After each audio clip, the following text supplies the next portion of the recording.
नमस्कार, मैं हूं मयूरी। आप देख रहे हैं प्राइम टीवी। चांद के दक्षिणी ध्रुव पर चंद्रयान 3 की ऐतिहासिक लैंडिंग के बाद भारतीय अंतरिक्ष अनुसंधान संगठन यानी कि इसरो एक बार फिर इतिहास रचने की दहलीज पर है। अब देश के साथ साथ विश्व देश की निगाहें इसरो के सूर्य मिशन यानी आदित्य L1 पर टिकी हुई है। इसका काउंटडाउन भी शुरू हो गया है। मिशन आज सुबह 11:50 पर आंध्र प्रदेश के श्री हरिकोटा स्पेस स्टेशन से लॉन्च किया जाएगा। तो देखिए, थोड़ा ही वक्त रह गया है जब लॉन्चिंग की जाएगी। लॉन्चिंग के ठीक 127 दिन बाद यह अपने पॉइंट L1 तक पहुंचेगा। इस पॉइंट पर पहुंचने के बाद आदित्य L1 बेहद अहम डेटा भेजना शुरू कर देगा।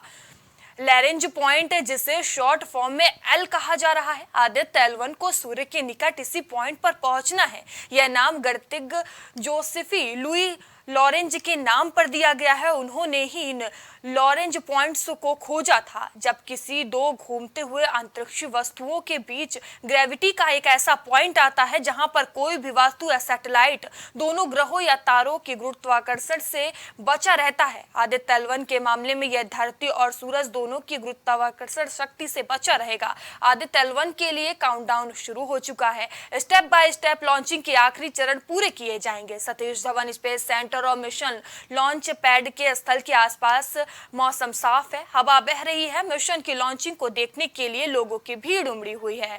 तो तस्वीरों में आप देख सकते हैं, इसरो पूरी तरह से तैयार नजर आ रहा है। कुछ ही देर में आदित्य L1 की लॉन्चिंग होगी, जिसको लेकर पूरी तरह से तैयारी की जा रही है। और इस ऐतिहासिक मिशन को देखने के लिए सभी की निगाहें टिकी हुई हैं, क्योंकि एक बार चांद पर सफलता के बाद अब मिशन सूरज की तरफ हम बढ़ते हुए नजर आ रहे हैं।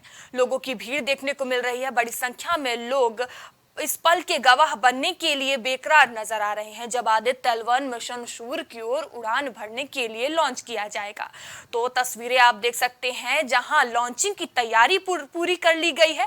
कुछ ही देर बाद अभी ये लॉन्चिंग की प्रक्रिया शुरू हो जाएगी। काउंटडाउन शुरू हो चुका है और इस ऐतिहासिक पल का गवाह बनने के लिए सभी की निगाहें टिकी हुई हैं। चांद पर सफलता के बाद अब सूरज की बारी है और इसी को लेकर अब तैयारी भी पूरी हो गई है, जहां आदित्य L1 के लिए काउंटडाउन शुरू हो चुका है। स्टेप बाय स्टेप लॉन्चिंग की आखिरी चरण पूरे किए जा रहे हैं। सतीश धवन स्पेस सेंटर और मिशन लॉन्च पैड के स्थल के आसपास मौसम साफ है। तस्वीरों में आप देख सकते हैं हवा भी बह रही है। मिशन की लॉन्चिंग को देखते हुए इसरो पूरी तरह से तैयारी में नजर आ रहा है। वहीं लोगों में भी इस मिशन को लेकर काफी उत्साह देखने को मिल रहा है। बड़ी संख्या में लोग इस पल का गवाह बनने वाले हैं और ये आपको हम सीधी तस्वीरें आंध्र प्रदेश के श्री हरिकोटा सेंटर से दिखा रहे हैं, जहां पे इसरो के लोग भी मौजूद हैं जो काफी उत्साहित नजर आ रहे हैं, जो ऐतिहासिक पल का बेसब्री से इंतजार करते हुए नजर आ रहे हैं। इसरो की तरफ से पूरी तैयारी कर ली गई है। कुछ ही देर में लॉन्चिंग की प्रक्रिया शुरू हो जाएगी। काउंटडाउन शुरू हो चुका है। कुछ ही देर में इसे लॉन्च किया जाएगा। जो समय रखा गया है 11:50 का, तो कुछ ही वक्त रह गया है जब ये लॉन्चिंग की जाएगी। तो बता दें कि इस ऐतिहासिक पल का गवाह बनने के लिए सभी बेकरार नजर आ रहे हैं, सभी तैयारी में नजर आ रहे हैं। तो ये पल बेहद ही अहम होने वाला है। महत्वपूर्ण आज का दिन माना जा रहा है। मिशन सूर्य का काउंटडाउन शुरू हो चुका है। इसरो पूरी तरह से तैयारी में नजर आ रहा है और ये हम आपको श्री हरिकोटा सेंटर से ये लाइव तस्वीरें दिखा रहे हैं, जहां इसरो पूरी तरह से तैयार नजर आ रहा है। तो आदित्य L1 मिशन आज लॉन्च किया जा रहा है, जिसके गवाह बनने के लिए हर किसी की निगाहें आज टिकी हुई हैं। इसरो पूरी तरह से तैयारी में नजर आ रहा है। तैयारी पूरी कर ली गई है। तस्वीरों में आप देख सकते हैं इसरो के वैज्ञानिक बेसब्री से पल का इंतजार करते हुए नजर आ रहे हैं। ऐतिहासिक लैंडिंग के बाद जहां हमने चांद पर सफलता पाई थी, तो वहीं अब इसरो एक बार फिर इतिहास रचने की दहलीज पर है।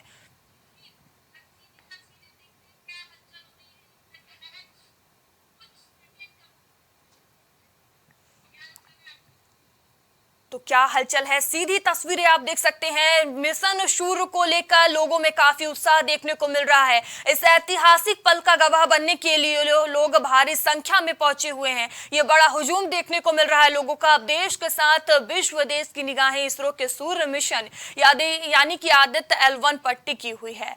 इसका काउंटडाउन भी शुरू हो चुका है। भारी संख्या में लोग इस मिशन का गवाह बनने के लिए पहुंच चुके हैं। सभी बेसब्री से इंतजार कर रहे हैं। बता दें कि 11:50 पर आंध्र प्रदेश के श्री हरिकोटा स्पेस सेंटर से लॉन्च किया जाएगा। तो ये कुछ ही वक्त रह गया है, कुछ ही मिनट रह गया है। तो 11:50 हो चुका है। बस कुछ ही पल में लॉन्चिंग की जाएगी, जिसको लेकर तैयारी पूरी कर ली गई है। अब सूर्य पर भारत होगा, जिसको लेकर पूरी तैयारी कर ली गई है। तो बता दें कि ये आंध्र प्रदेश के श्री हरिकोटा स्पेस स्टेशन से लॉन्च किया गया है। लॉन्चिंग के ठीक 127 दिन बाद ये अपने पॉइंट L1 तक पहुंचेगा। तो देखिए, भारत के पाले में एक और बेहद ऐतिहासिक पल लिखता हुआ नजर आ रहा है। हर किसी को जिस पल का बेसब्री से इंतजार था, तो ये लॉन्चिंग कर दी गई है। जो समय रखा गया था 11:50 का, तो भारी संख्या में लोग पहुंचे हुए हैं। काफी हुजूम देखने को मिल रहा है इस पल का गवाह बनने के लिए। वहीं इस मिशन को देखिए, तस्वीरों में आप देख सकते हैं, मिशन को लॉन्च कर दिया गया है। आदित्य L1 को सूर्य के निकट से पॉइंट पर पहुंचना है और इसकी प्रक्रिया भी अब शुरू हो चुकी है। तस्वीरों में आप देख सकते हैं। तो ये श्री हरिकोटा स्पेस सेंटर से आप लाइव तस्वीरें देख रहे हैं, जहां ये लॉन्चिंग की प्रक्रिया अब शुरू हो चुकी है। लॉन्च कर दिया गया है। आदित्य L1 के लिए काउंटडाउन शुरू हो चुका था। अब स्टेप बाय स्टेप देखिए, लॉन्चिंग की प्रक्रिया भी शुरू हो चुकी है। लॉन्चिंग हो चुकी है। तो देखिए, बेहद ही खूबसूरत नजारा है जो इसरो की तरफ से ये लॉन्चिंग की गई है। चांद पर सफलता के बाद ये मिशन सूर्ययान को लॉन्च किया गया है। वहीं मिशन की लॉन्चिंग को देखने के लिए भारी संख्या में लोग पहुंचे हुए हैं। काफी भीड़ देखने को मिल रही है। तो श्री हरिकोटा स्पेस सेंटर से ये लाइव तस्वीरें आप देख रहे हैं। बता दें कि बड़ी संख्या में लोग पहुंचे हुए हैं। वहीं यहाँ पे स्पेस सेंटर से लाइव तस्वीरें देख सकते हैं, जहां वैज्ञानिक मौजूद हैं। काफी उत्साहित नजर आ रहे हैं। तो आपको बता दें कि ये मिशन भारत के लिए काफी ऐतिहासिक है, काफी महत्वपूर्ण है और बेहद ही अहम माना जा रहा है। वहीं बता दें, आदित्य L1 के 125 दिनों में लगभग 15 लाख किलोमीटर की दूरी तय कर लैग्रेंज बिंदु यानी L1 के आसपास हेलो कक्षा में स्थापित होने की उम्मीद है, जिसे सूर्य के सबसे करीब माना जाता है। और मिशन सूर्ययान को लेकर क्या कुछ हलचल है, आइए आपको सीधा ले चलते हैं वहां और लाइव तस्वीरें आपको दिखाते हैं। Second stage has begun its operation and the closed loop guidance has been initiated. According to the announcement by Range Operations Director, PS2 is developing nominal thrust. PS2 41 ton के तरल नोदक पर आधारित चरण है। इसमें विकास इंजन द्वारा 800 किलो न्यूटन का प्रणोद उत्पन्न होता है और इसका प्रज्वलन काल लगभग 150 सेकंड का होगा। Shar and Port Blair tracking stations presently acquiring signals. Flight path closely matching the prediction. +3 minutes. वर्तमान में यान क्लोज लूप गाइडेंस के अंतर्गत है। Second stage performance normal. यान की ऊंचाई 106 किलोमीटर तथा सापेक्ष गति 3 किलोमीटर प्रति second. The velocity addition in PS2 regime is going to be from 2 kilometers per second to 4.9 kilometers per second. Payload fairing separated. The payload fairing covering the Aditya L1 spacecraft has been separated. The current altitude of the launch vehicle is 100. Aditya L1 के 125 दिनों में लगभग 15 lakh kilometre की दूरी तय कर Lagrangian बिंदु L1 के आसपास हेलो कक्षा में स्थापित होने की उम्मीद है, जिसे सूर्य के सबसे करीब माना जाता है। इस मिशन का मुख्य उद्देश्य सौर वातावरण में गतिशीलता, सूर्य के परिमंडल की गर्मी, सूर्य की सतह पर सौर भूकंप या कोरोनल मास इंजेक्शन, सूर्य के धधकने संबंधित गतिविधियों और उनकी विशेषताओं तथा पृथ्वी के करीब अंतरिक्ष में मौसम संबंधित समस्याओं को समझना है। आदित्य L1 7 पेलोड ले जाएगा, जिसमें से 4 सूर्य के प्रकाश का निरीक्षण करेंगे। इसरो चंद्रमा के दक्षिणी ध्रुव पर चंद्रयान 3 की सॉफ्ट लैंडिंग में मिली कामयाबी के बाद इस मिशन को अंजाम दे रहा है। तो बता दें, ये काफी अहम माना जा रहा है। 125 दिनों में लगभग 15 लाख किलोमीटर की दूरी तय करेगा।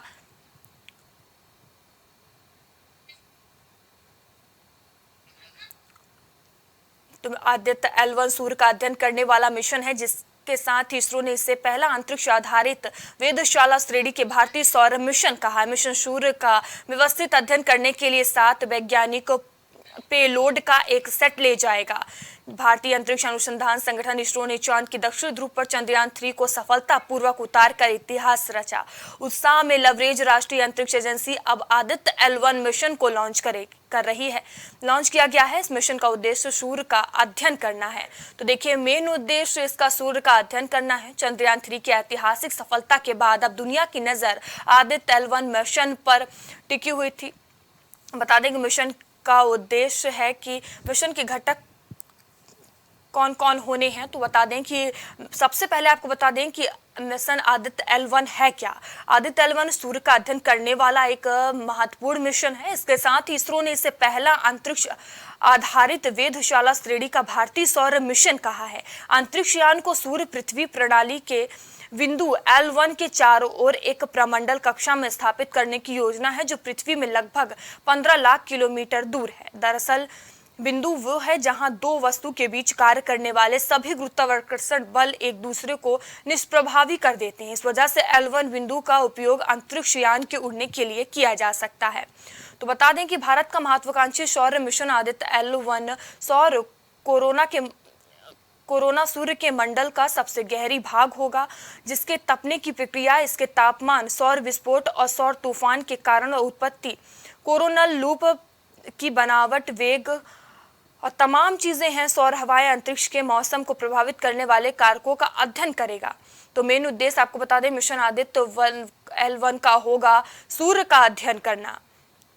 बता दें, आदित्य L1 मिशन सूर्य का व्यवस्थित अध्ययन करने के लिए 7 वैज्ञानिक पेलोड एक सेट ले जाएगा। विजुअल एमिशन लाइन क्रोरोग्राफ्स सूर्य के वायुमंडल के सबसे गहरी भाग यानी कोरोना और सूर्य में होने वाले सबसे शक्तिशाली विस्फोटकों यानी कोरोनल मास इंजेक्शन की गतिशीलता का अध्ययन करेगा। सोलर अल्ट्रा वायलेट इमेजिंग नामक पोलेड अल्ट्रा यूवी के निकट और प्रकाश मंडल और के तस्वीरें लेगा। इसके साथ ही सूट यूवी के नजदीक प्रकरण में बदलावों को भी मापेगा। तो ये तमाम काम करेगा। बता दें कि लॉन्चिंग हो चुकी है। मिशन की बड़ी सफलता के कुछ घंटे बाद ही इसरो के प्रमुख सोमनाथ ने आदित्य L1 मिशन को लॉन्च करने की घोषणा की थी। तो आज ये वही दिन है जब 11:50 पर इसे लॉन्च किया गया है। तो बता दें, सूर्य निकटतम तारा है और इसलिए अन्य तारों की तुलना में इसका अधिक विस्तार से अध्ययन किया जा सकता है। इसरो के मुताबिक सूर्य का अध्ययन करके हम अपनी आकाश गंगा के तारों के साथ साथ कई अन्य आकाश गंगा के तारों के बारे में भी बहुत कुछ जान सकते हैं। सूर्य एक अत्यंत गतिशील तारा है, जो हम देखते हैं उससे अधिक कहीं फैला हुआ है। इसमें कई विस्फोटककारी घटनाएं होती हैं, जिसके साथ ही सौरमंडल में भारी मात्रा में ऊर्जा भी छोड़ता है। यदि ऐसी विस्फोटक सौर घटना पृथ्वी की ओर भेजी जाती है तो यह पृथ्वी के नजदीक अंतरिक्ष वातावरण में कई प्रकार की समस्याएं पैदा कर सकती है। कई अंतरिक्ष यान और संचार प्रणालियां ऐसी घटनाओं का शिकार बन चुकी हैं। लिहाजा पहले से ही सुधारक उपाय करने के लिए ऐसी घटनाओं को प्रारंभिक चेतावनी अहम है। इसके अलावा यदि कोई अंतरिक्ष यात्री सीधे ऐसी विस्फोटक घटनाओं के संपर्क में आता है तो वह जोखिम में पड़ सकता है। सूर्य पर कई तापीय और चुंबकीय घटनाएं होती हैं जो प्रचंड प्राकृतिक होती है। इस प्रकार सूर्य उन घटनाओं को समझने के लिए एक अच्छी प्राकृतिक प्रयोगशाला भी प्रदान करता है, जिसका सीधे प्रयोगशाला से अध्ययन नहीं किया जा सकता।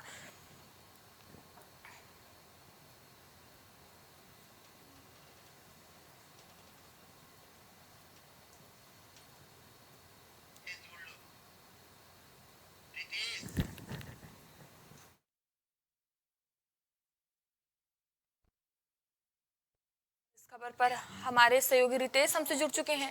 रितेश, देखिए, मिशन आदित्य L1 की लॉन्चिंग हो चुकी है। कैसा उत्साह देखने को मिल रहा है लोगों में?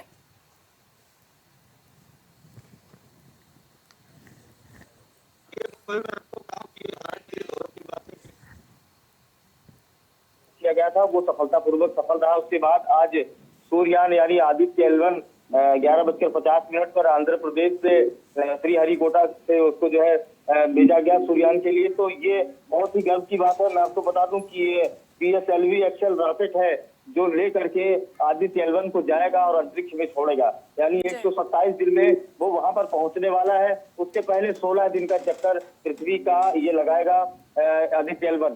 उसके बाद जब वो वहां पर अंतरिक्ष में पहुंचेगा तो वहां पर सूर्य की जो पूरी पढ़ाई होगी वो पूरी तरीके से एक सरल भाषा में अगर कहा जाए, अगर हम लोगों को समझाएं तो यहाँ से जो यान जा रहा है वो एक रॉकेट है। रॉकेट के थ्रू उसको भेजा जा रहा है वहां पर आदित्य L1। वहां पहुंचने के बाद लगभग 15 लाख किलोमीटर की जब वो दूरी तय कर लेगा, फिर वो L1 कक्षा में जब वो प्रवेश करेगा, प्रवेश करने के बाद वहां पर सूर्य का अध्ययन करेगा।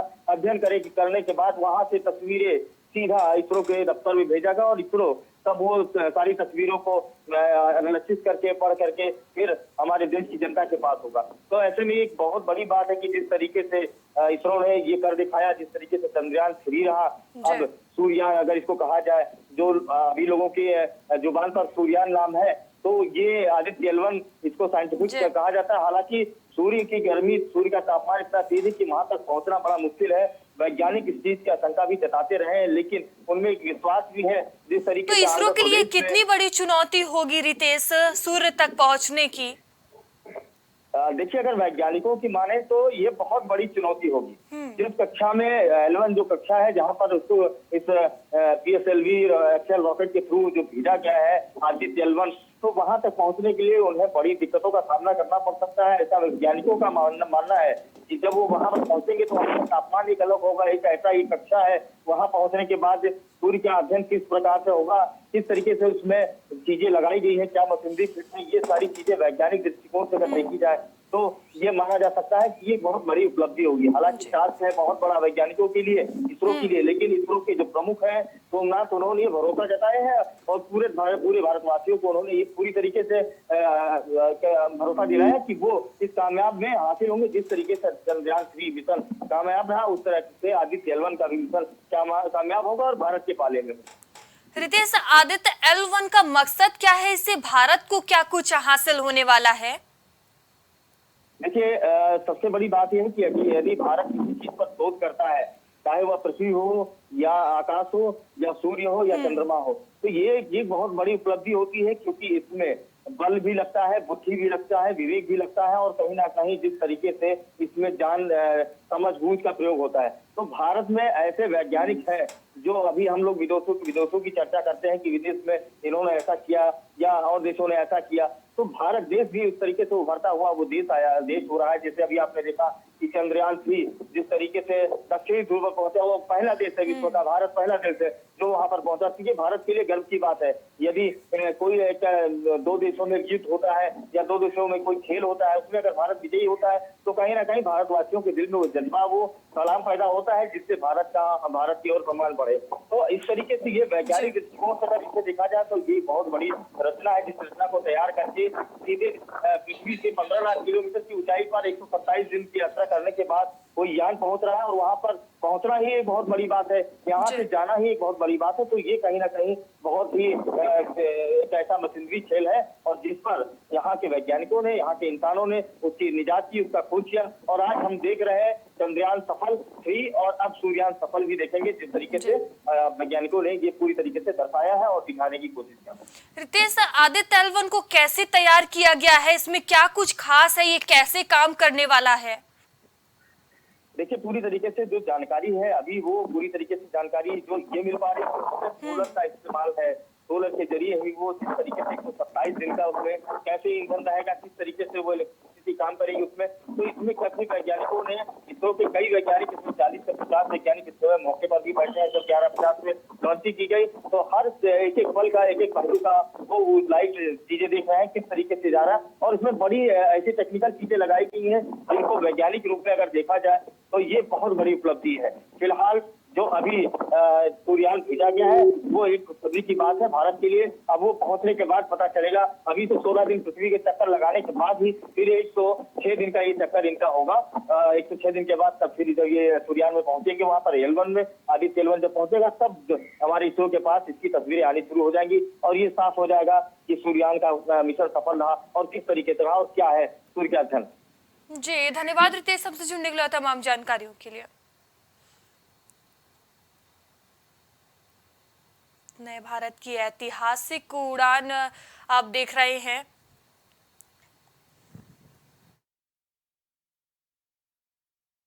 बेहद अहम डाटा भेजना शुरू कर देगा। लैरेंज पॉइंट, जिसे शॉर्ट फॉर्म में एल कहा जा रहा है, आदित्य L1 को सूर्य के निकट इसी पॉइंट पर पहुंचना है।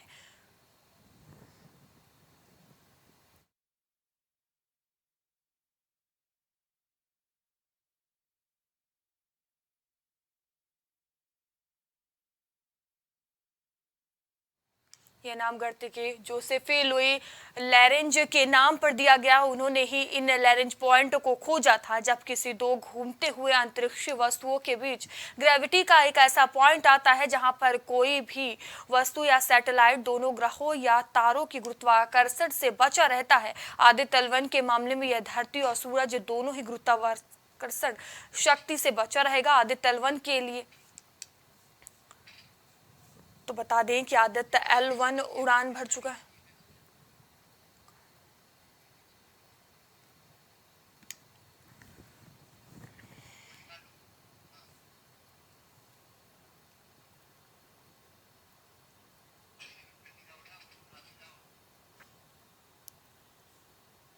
बता दें किसी भी ग्रह की ऑर्बिट के चारों ओर 5 ऐसी जगह होती है जहां गुरुत्व बल के और ऑर्बिटर मोशन के इंट्रैक्शन से एक स्टेबल लोकेशन बनती है जहां सैटेलाइट स्थित रहते हैं और काम करता है। ऐसी 5 जगहों को L1, L2, L3 और L4 और L5 कहा जाता है।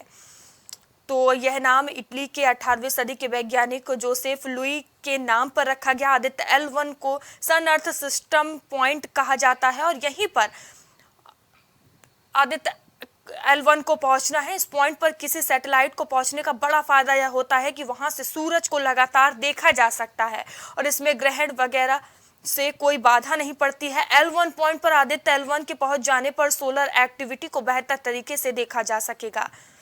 बता दें Aditya L1 mission class mission है। यह पहली भारतीय अंतरिक्ष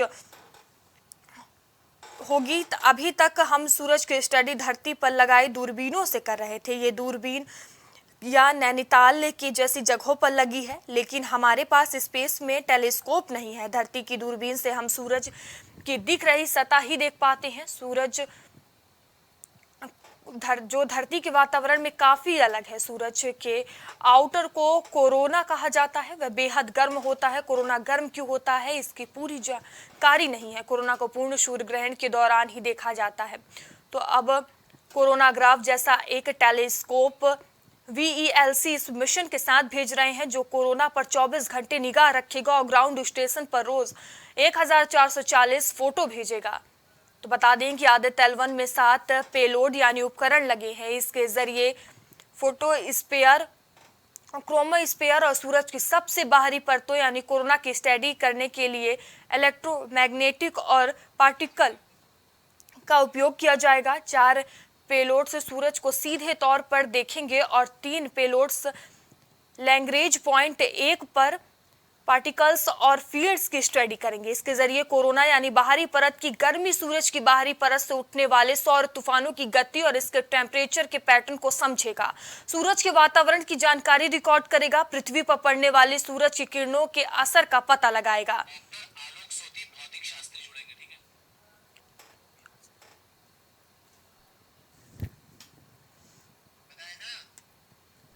भौतिक शास्त्री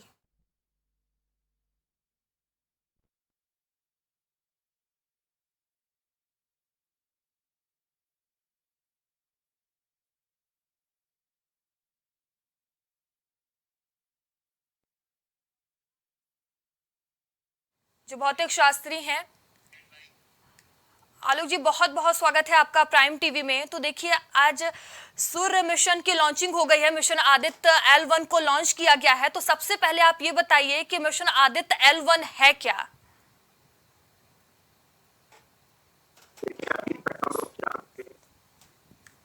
जो था 2008 में गया था, उसके बाद 2019 में चंद्रयान 2 गया था और अभी आपने जो है लेटेस्ट चंद्रयान 3 को भी देखा। यानी हम लोग ने चंद्रमा की स्टडी कर ली है, काफी दूर तक कर ली है, उस ग्रह तक जाके कर ली है। अब बात थी सूर्य की, और सूर्य जो है उसकी दूरी अगर चंद्रमा में देखा जाए वो मात्र 3,84,000 किलोमीटर है और सूर्य की दूरी, पृथ्वी से सूर्य की दूरी 15 लाख किलोमीटर दूर है, यानी कि उससे आप 5 गुना ज्यादा है। इसके अलावा आप देखते हैं कि सूरज जो है वही एक सोर्स ऑफ एनर्जी है जो कि हमारे यूनिवर्स को सबसे ज्यादा दे रहा है। सबसे पहले प्रश्न यही उठता है कि जो एनर्जी का सोर्स है वो क्या है। जो हम लोग की स्टडीज है, जो अभी तक हम लोग ने देखा है, आपने देखा होगा कि न्यूक्लियर एनर्जी को सबसे ज्यादा बड़ी एनर्जी मानते हैं। इसमें हम लोग जो है न्यूक्लियर फिजन होता है और न्यूक्लियर फ्यूजन होता है। तो सूर्य पे ये समझा जा रहा था स्टडी से कि जो वहां का है वो न्यूक्लियर फ्यूजन होता है, फ्यूज करता है, यानी हाइड्रोजन हाइड्रोजन मिल के जो है वो हीलियम बनाते हैं और उसके बाद एक बहुत amount of source of energy होता है। तो जो स्टडी हम लोग थ्योरेटिकल किए थे या जो भी हमारे पास इंस्ट्रूमेंट थे उसके जरिए, क्योंकि आप जानते हैं कि सारी स्टडी जो फिजिक्स की है या केमिस्ट्री की है, जो केमिकल कंपोजिशन है, वो वेवलेंथ पे डिपेंड करता है। जो हमारे पास इलेक्ट्रोमैग्नेटिक वेव्स आती हैं, सूर्य से आती हैं, हम उसी की स्टडी करते हैं। हालांकि आपने देखा था कि जो पृथ्वी पे आती हैं अल्ट्रावायलेट रेज, उसको जो पृथ्वी के ऊपर ओजोन लेयर होती है वो उसको प्रोटेक्ट करती है, जिससे कि हम लोग उससे बचे रहते हैं। लेकिन इस बार कोशिश की गई है कि कम से कम सूर्य के पास उतनी दूरी तक चले जाएं, यानी अर्थ की ग्रेविटेशनल फील्ड से आगे निकल जाएं और सूर्य की ग्रेविटेशनल फील्ड पे ना आए, क्योंकि अगर उसकी ग्रेविटेशनल फील्ड पे आ जाएंगे तो वो बहुत तेजी से अपनी ओर खींच लेगा। और ऐसी स्थिति में जो आप कह रहे हैं कि L1 जो नाम दिया गया है, वो एक L1 ऐसा पॉइंट है जहाँ पे आप एज्यूम कर सकते हैं, मान सकते हैं कि जो अर्थ की जो ग्रेविटेशनल पुल है उतना ही इक्वल एंड अपोजिट जो है वो सूर्य का होगा। इसलिए जो हमारा आदित्ययान जा रहा है उस पे जो नेट फोर्स लगेगा वो 0 होगा और ऐसी स्थिति में उसको हम लोग कंट्रोल करके जो है वहीं पे उसको एक सर्कुलर पाथ में घुमा के और अपने जो इंस्ट्रूमेंट्स हैं उनके जरिए जो है आप उनकी वेव फॉर्म्स की स्टडी कर सकते हैं और उन इंफॉर्मेशन को वापस पृथ्वी पे जो हमारे पास इसरो के सेंटर्स है वहां पे भेज सकते हैं। तो कहने का मतलब है कि जो 15 लाख किलोमीटर की दूरी से जो स्टडी हो रही थी, अब वो कम होके जो है मेरे ख्याल से एग्जैक्टली मुझे नहीं मालूम, लेकिन 12.5 लाख उसको अगर हाफ करते तो 5 से 7 लाख किलोमीटर दूर से आप सूर्य की स्टडी कर सकेंगे। आलोक जी, देखिए चांद पर हमने सफलता पा ली है, अब बात सूरज की है, तो सूरज पर पहुंचना, उसकी स्टडी करना कितनी बड़ी चुनौती है? देखिए, आप सूर्य पे तो पहुंच ही नहीं सकते क्योंकि उसका टेम्परेचर ही 6000 डिग्री सेंटीग्रेड है। तो वहां पे जो भी जाएगा भस्म हो जाएगा। इतनी एनर्जी को प्रोटेक्ट करने के लिए हमारे पास कोई इंस्ट्रूमेंट नहीं है। केवल वहां से निकलने वाली जो गैसेस हैं, आम बोलचाल भाषा में कहें, जो गैसेस हैं, जो रेज हैं, उनकी हम लोग स्टडी कर सकते हैं। तो हम लोग को अपना एक मिनिमम डिस्टेंस सूर्य से बनाए रखना पड़ेगा कि कहाँ तक हमारा जो यान है, जो इंस्ट्रूमेंट हम स्टडी करेंगे, वो उसकी हीट को जो है इंड्यूर कर सकते हैं, टॉलरेंस कर सकते हैं, सह सकते हैं। उस वहां पे जाके आपको अपने स्टडीज करनी पड़ेगी। लेकिन ये इसरो का बड़ा अचीवमेंट है कि आप लाखों किलोमीटर ऊपर जाते हैं, वहां पे अपने यान को कंट्रोल कर रहे हैं, यानी आपके पास कंट्रोल सेंटर पृथ्वी पे है और आप 5 से 7 लाख किलोमीटर दूर जाके भी अपने यान को भी कंट्रोल कर रहे हैं, अपने इंस्ट्रूमेंट को भी कंट्रोल कर रहे हैं। ये जो माजरा है, ये जो चीजें हैं, वो विश्व को सबसे ज्यादा जो है अजरक में डाल रही हैं। ये आज इंडिया का जो स्पेस रिसर्च है, स्पेस साइंस है, स्पेस टेक्नोलॉजी है, स्पेस इंजीनियरिंग है, ये इतनी डेवलप कर गई है कि जो वो चाह रहे हैं वहां तक वो अचीव कर रहे हैं। आलोक जी, जो आदित्ययान तैयार किया गया है, तो इसमें क्या कुछ अहम है, क्या कुछ खास है और किस तरह से ये काम करेगा? देखिए, ये नो मैन लैंड, जैसे आम बोलचाल की भाषा में कहें कि जब आप एक जिले से दूसरे जिले में जाते हैं तो कहते हैं कि यहाँ से जो है लखनऊ की सीमा समाप्त हुई, सीतापुर की आरंभ हुई, तो बीच में आप देखते होंगे कि थोड़ा सा स्पेस होता है। उसी स्पेस में जो ग्रेविटेशनल फील्ड है, ये मान के चली जा रही है कि इक्वल अपोजिट है या मिनिमम होगी, जहां पे वो अपने यान को कंट्रोल कर लेंगे और वहां से वो सर्कुलर मोशंस करके सूर्य के पास पहुंचने की कोशिश कर रहा है। ऐसी स्थिति में वहां पे जो स्पेक्ट्रोफोटोग्राफी है, जो कि जो वेव्स निकल रही हैं उस वेव को ऑब्जर्व करना और उसको वेव फॉर्म को कन्वर्ट करके और वापस करना। तो सबसे ज्यादा जो हम लोग देखते हैं कि जो अल्ट्रावायलेट रेज हैं जो सूर्य से निकल रही हैं, ओजोन लेयर हम लोग को बचाती है। वो लेयर, वो आप पृथ्वी से जब ऊपर निकल जाएंगे, उसके आगे निकल जाएंगे, ग्रेविटेशनल एटमॉस्फेयर से आगे निकल जाएंगे, तो सबसे पहले आपको अल्ट्रावायलेट रेज जो है उन्हीं से आपको सामना करना पड़ेगा। तो उस स्पेक्ट्रोफोटोग्राफी से हम लोग को अल्ट्रावायलेट रेज के बारे में और भी ज्ञान मिलेगा कि क्या होती हैं, उसकी क्या प्रॉपर्टीज होती हैं, कितनी पेंटरेशन पावर होती हैं, आदि इत्यादि बहुत से पैरामीटर्स हैं, वो आपको मिलेंगे, आप उसकी स्टडी कर सकते हैं। तो इसी तरह सबसे बड़ी बात है कि जो सोर्स ऑफ एनर्जी है, जो हमारे पास सूर्य देवता है या आदित्य है, जो सूरज है, जो इतना ज्यादा उस पर टेम्परेचर है, और अभी देखिए जो स्टडीज आ रही है कि ऐसा कोई एक दिन या 100 साल 1000 साल से नहीं, लाखों दिनों से है। तो ऐसा उसके पास कौन सा सोर्स ऑफ एनर्जी है जो लाखों साल से चल रहा है, अभी तक समाप्त नहीं हो रहा है। ये सबसे बड़ा जो है अजरज का समय है कि इतनी बड़ी एनर्जी का सोर्स होना जो कि पूरे विश्व को दे रहा है और लाखों साल से दे रहा है, अभी तक वो समाप्त नहीं हो पा रहा है वो। तो वहाँ पे एग्जैक्टली हो क्या रहा है? अभी तो हम लोग सोच रहे हैं कि न्यूक्लियर फ्यूजन चल रहा होगा जिसकी वजह से वहाँ पे ये हो रहा होगा, लेकिन एग्जैक्टली जब आप थोड़ा और पास पहुँच जाएंगे, आधी दूरी पे हो जाएंगे, 15 लाख किलोमीटर के आधे करीब 7 साढ़े 7 के ऊपर 8 के पहुँच जाएंगे, तो ऐसी स्थिति में आप देखेंगे कि वहाँ पे और कि वहाँ से कौन सी ऐसी रेस आ रही हैं जिससे कि हमको पता चले कि जो असली जो सोर्स ऑफ एनर्जी है वो सूर्य का क्या है। क्या आलोक जी, आदित्य L1 अब लॉन्च कर दिया गया है, इसका भारत को इसका क्या फायदा मिलेगा, क्या भारत को हासिल होगा इस मिशन से? लेकिन पहले तो आम बोलचाल की भाषा में कहें कि ऐसे मिशन को एग्जीक्यूट करना ही अपने आप में साइंस एंड टेक्नोलॉजी प्रौद्योगिकी का एक बहुत बड़ा उदाहरण है कि आपकी कैपेबिलिटी इतनी हो गई कि दुनिया में 220 देश हैं।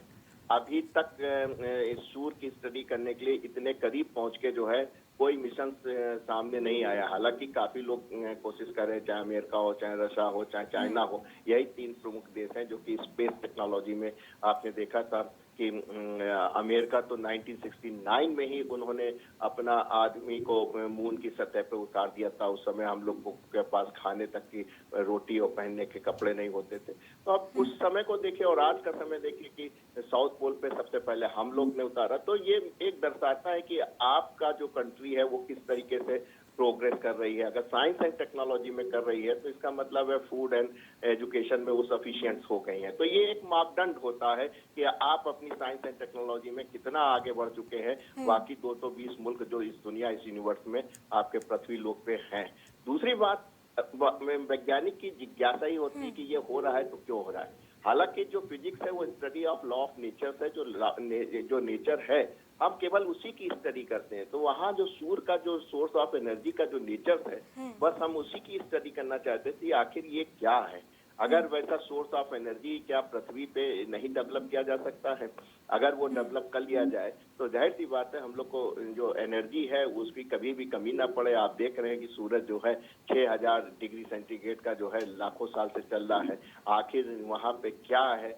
हम लोग जरा जरा से काम करने के लिए पेट्रोलियम लेते हैं, रोज पेट्रोल भराते हैं कार में या स्कूटी में और वो खत्म हो जाता है। सूर्य का जो है वो चमक अभी भी बरकरार है, यानी वो सोर्स ऑफ एनर्जी, ये वो रहस्य क्या है, वो वहाँ की क्या प्रकृति है, अगर वो हम लोग को साइंटिस्टों को पता चल जाए तो उसका रेसिप्रोकल जो है या रेसिप्रेट करके उसका परिप्रेक्ष्य उसका बना के, प्रतिबिंब बना के जो है सोर्स ऑफ एनर्जी जो है आपकी पृथ्वी लोक पे भी डेवलप की जा सकती है।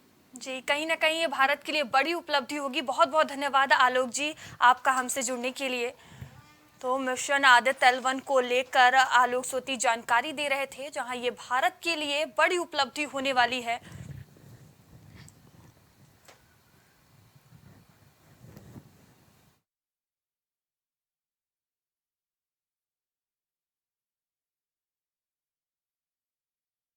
पर भारत होगा आदित्य L1 सूर्य के निकट से पॉइंट पर उतरेगा। यह नामगढ़ जोसेफ लुई लैरेंज के नाम पर दिया गया। उन्होंने इन लैरेंज पॉइंट को खोजा था जब किसी 2 घूमते हुए अंतरिक्ष वस्तुओं के बीच ग्रेविटी का एक ऐसा पॉइंट आता है जहां पर कोई भी वस्तु या सैटेलाइट दोनों ग्रहों या तारों की गुरुत्वाकर्षण से बचा रहता है। इसे आदित्य L1 के मामले में यह धरती और सूरज दोनों की गुरुत्वाकर्षण शक्ति से बचा रहेगा।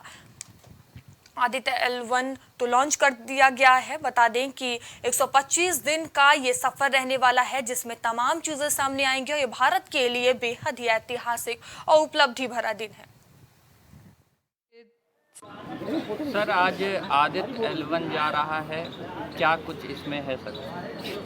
देखिए, आदित्य L1 मिशन जो है वो इसरो का मिशन है जिसमें सन की स्टडी के लिए ये भेजा जा रहा है और सन की स्टडी हमारे लिए बहुत महत्वपूर्ण है आप ये मान के चलिए कि जो हमारी पृथ्वी है, यहाँ पे जो जीवन है उसका आधार जो सन से आने वाली एनर्जी है वही है।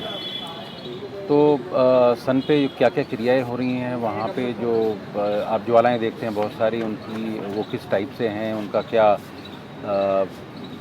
स्थिति है, उनकी क्या कैरेक्टरिस्टिक्स हैं, इनकी स्टडी के लिए आदित्य L1 मिशन भेजा गया है। सर भारत के लिए कितना गर्व का है, क्योंकि चंद्रयान 3 भी अभी हुआ है और बताया जा रहा है कि ये जो आदित्य L1 है वो भारत ऐसा तीसरा ही देश है जो सूरज के इतने करीब पहुंच पाया है। देखिए, नासा और यूरोप के बाद भारत तीसरा देश होगा जो सन के लिए कोई मिशन भेज रहा है। तो इससे बेसिकली दो चीज़ होती हैं। एक तो ये होता है कि जो सन की स्टडी है उसमें हमें बहुत सहयोग मिलेगा।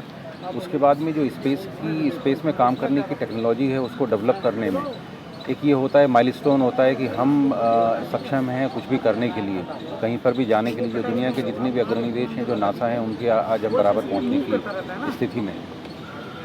सर पूरा अपना नाम? अनिल यादव, मैं डायरेक्टर हूँ council of science and technology. ठीक है, थैंक यू। 40 सेकंड पर -40 सेकंड। यानी इसरो ने आज सुबह 11:50 पर सूर्य का अध्ययन करने के लिए अपना आदित्य L1 मिशन सफलतापूर्वक लॉन्च कर दिया है। Aditya L1 mission Chandrayaan 3 mission के समान दृष्टिकोण अपनाएगा। यह सबसे पहले पृथ्वी की कक्षा में प्रवेश करेगा और वहां से यह तेजी से आगे बढ़ेगा।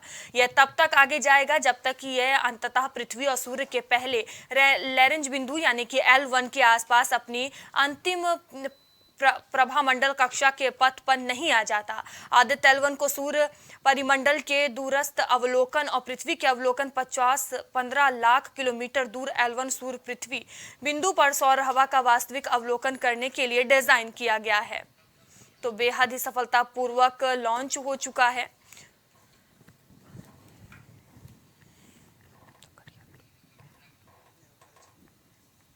बता दें 125 दिन की यात्रा पर रहेगा ये भारत का आदित्य L1, जिसको आज लॉन्च किया गया है। तस्वीरों में आप देख सकते हैं बेहद ही सफलतापूर्वक तरीके से आदित्य यान को लॉन्च किया गया है। ये L1 पॉइंट पर उतरेगा। श्रीहरिकोटा से इसरो की का लॉन्चिंग हुई है।